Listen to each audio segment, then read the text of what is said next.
Jason Bourne franchise because I guess they couldn't come up with another word to come after the Bourne. I don't know. I could come up with like 5 off the top of my head. But anyway, this one brings back Matt Damon, who was Bourne, to play this role, and ignores the one with Jeremy Renner for good reason because I heard that one was trash. So I binge watched the whole trilogy before I saw this latest installment because I hadn't seen them.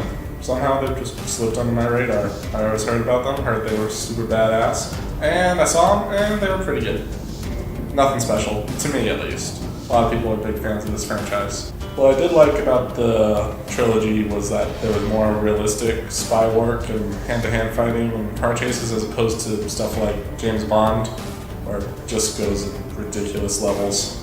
Another thing I really enjoyed about the trilogy is that each movie is its own self-contained story. You don't need any other movies after you see the latest one. And that's perfect, that's how trilogy should be done. But the movies also blend quite naturally into each other, especially the second and third because they're directed by the same guy and they have the same aesthetic directing style. They also explored new aspects of the Jason Bourne character, which was interesting. It's something you don't really get in spy movies. The problem is this film doesn't do anything like that at all. This film feels like a big, so what?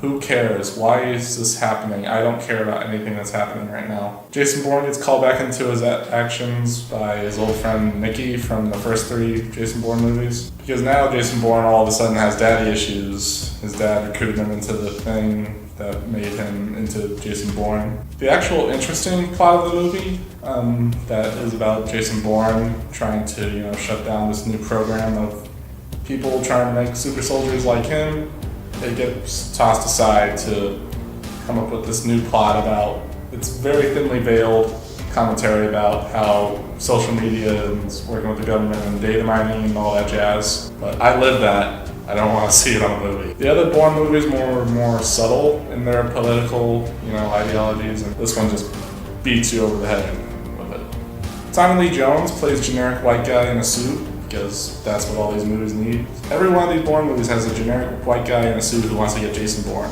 And they all deliver the same performance. Alicia Vikander actually plays an interesting character. She also works for the CIA. You don't really know whose side she's on. She worked with Jason Bourne, she worked with CIA. That's her motivation. And I love Alicia Vikander. Huge crush on her. I want to marry her. And Matt Damon, of course, is good as Jason Bourne. This is the role he's most famous for, probably. He owns it.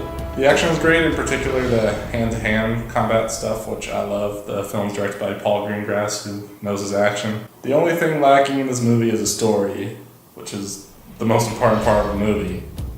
This movie did not need to be made. I have no idea why they felt the need to re-explore the Jason Bourne character, because this film does absolutely nothing new. It feels like a total retread of the last 3, and you just leave the movies going, I didn't need that.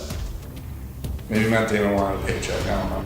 I'd say see this movie if you just want some great action, because there's plenty of it. But if you want a good follow-up to the trilogy that you love, skip it. It's nothing, just stick to the trilogy. Alright, bye.